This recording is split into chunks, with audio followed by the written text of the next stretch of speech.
Excuse me, are you UCT Surgical Society Head of Research? Yes, I am. Have you heard about global surgery? No, I haven't. Would you like to hear more about it? No, sorry, no, I wouldn't. Wait, come back! Come back, wait!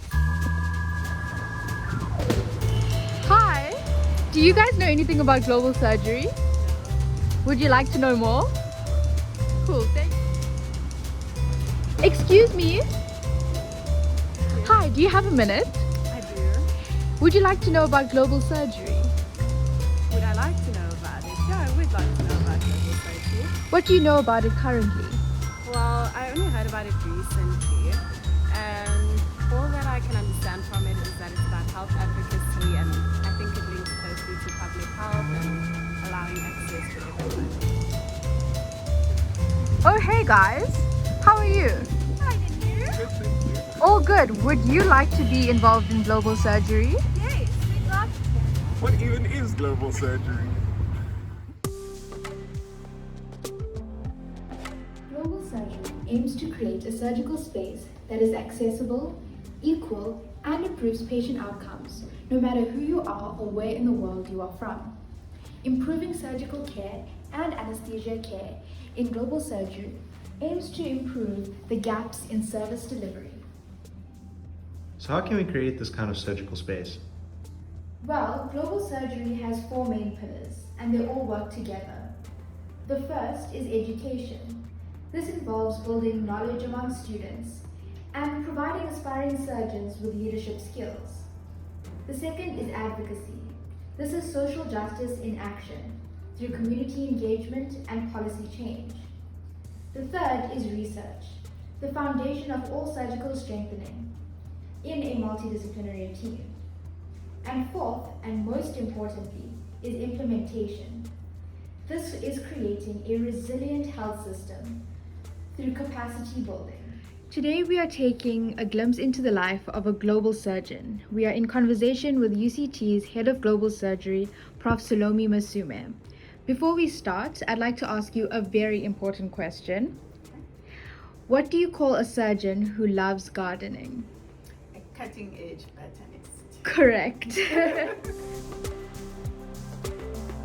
So I'm an obstetrician and gynecologist, and so after years of working as a clinician and doing research, one of the things that I found was the leading reason behind the causes of death related to cesarean sections were surgical systems and basically weak health systems.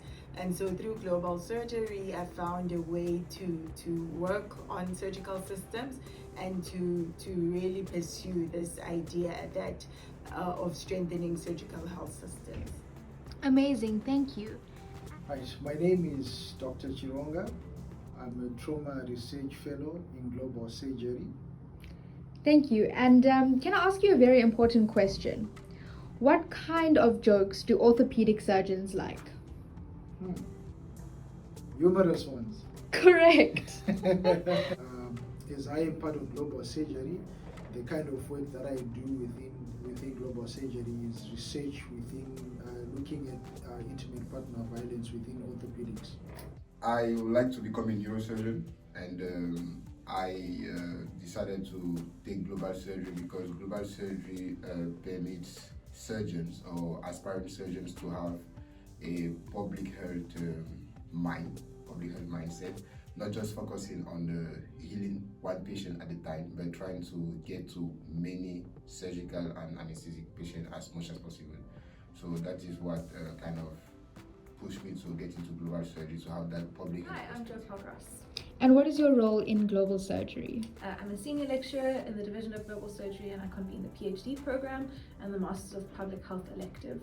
I'm also involved in the education and implementation cluster, and my main passion in life is simulation education. Hi, my name is Barbara Green Thompson. I am one of the researchers and I'm a professional nurse in palliative care, and I form part of the global surgery team. So no day is ever the same, because on some days we in the office doing research, doing education, academic work. Some days we've got students, we teach in the undergrad curriculum, we teach in the postgrad curriculum.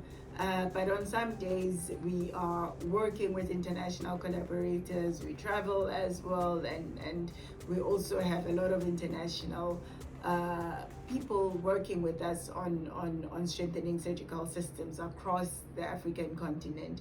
And so it's a very exciting place to be, because it's not predictable, and on other days you're working with government officials and very high level officials with the WHO and other big organizations. So it's really exciting, because you feel like you're part of this big movement to strengthen surgical systems, and no day is ever the same. That sounds very fulfilling. Thank you. And what are some of the biggest challenges you've experienced in working as a global surgeon, and how did you overcome these challenges? Because it's a new discipline, relatively about 10 years old, a lot of people don't know about it, and people didn't know about it, at least when I started at UCT 4 years ago. And so first it was introducing the theme, what is global surgery? And now that, people relatively know about it, but a lot of people don't understand or know what we do.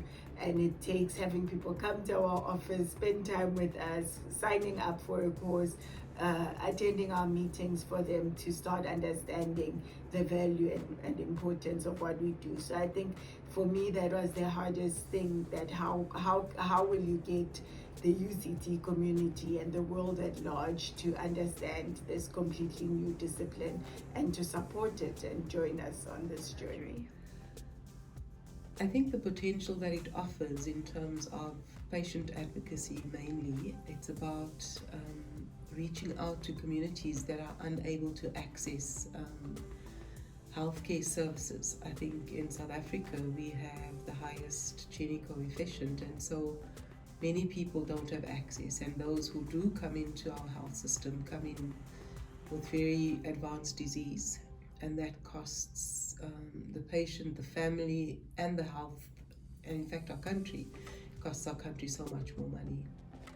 And so the opportunity that global surgery offers is the huge divide between health services and communities being able to facilitate health education, knowledge. I think the answer is actually here. You see, it's a world in which all people have access to quality, comprehensive surgical care through education, research, implementation, and advocacy, and that means many things. Really, for me, the reason why I actually came down to South Africa happened to me years ago. My mother died on a bed on something that would have actually been avoided. I had to go to a different country to be able to get medication and all for. So I told myself I literally want to become the very best in the world, and that's how I ended up in global surgery.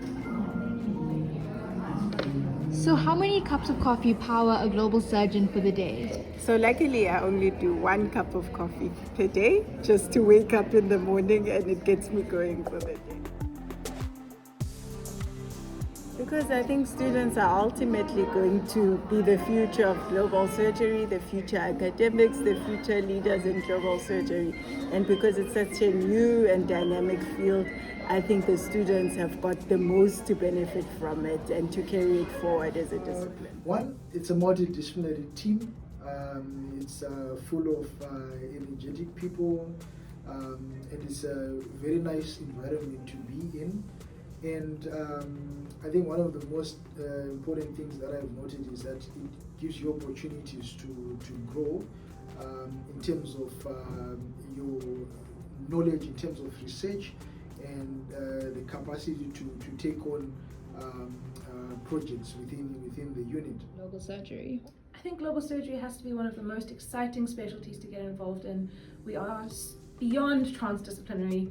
I'm a paramedic by training, and I think that global surgery is a wonderful and inviting space for people to share their ideas and grow as both practitioners and clinicians, but also as academics and as the kind of professional that you want to be. Awesome. There is a huge need. I think students come with an innovative and a creative spirit.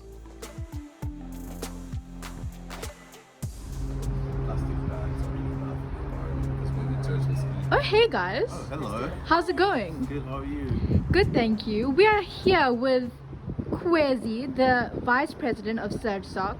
And please introduce yourself, sir. My name is Ramses and I am the President of Shock. Thank you. Can I ask you some questions? You've both been quite involved with global surgery. And what is the biggest lesson that you've learned being involved in that space?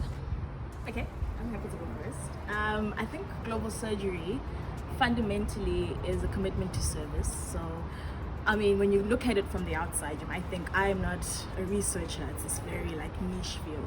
But if you're fundamentally committed to service and bettering your community, then you can find home in that space, no matter who you are. And that's how I got involved as a student. Brilliant, thank you.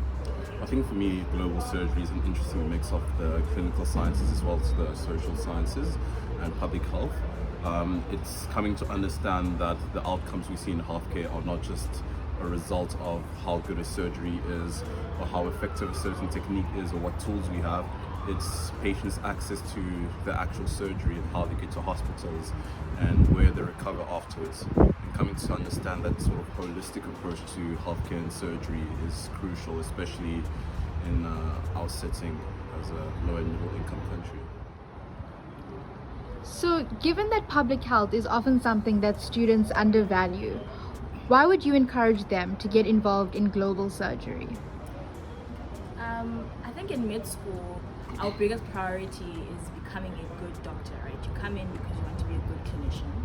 However, I think we should broaden our perspective and realize that a clinician is only as good as the system that they work in. Therefore, when you focus on being a good clinician, a good doctor who's providing a service for your patient, you'd want to ensure that you're strengthening the system that you expect to work in and you expect your patient to go through for better outcomes for everyone, right? And so once you commit and value strengthening that system, then it works better for you, you can do your job better, and ultimately the good of the patient is prioritized and uplifted. I think that also speaks to advocacy and implementation, as well as policy change and policy making, which are core concepts in the field of global surgery. And I think as you speak to what you come to med school for, it's to become a good clinician, but I feel like a clinician is more than just a clinical worker. A clinician needs to be an advocate, needs to be someone who implements change, who makes policy, who's involved in policy making and decision making, because ultimately, while you are working in a system, you need to understand the system well and be equipped with the tools required to change the system according to the needs of the patients you serve. And so ultimately with global surgery, that just looks at surgical care, right? How is my patient able to access that? And if there's a problem, doctors come in and advocate and rally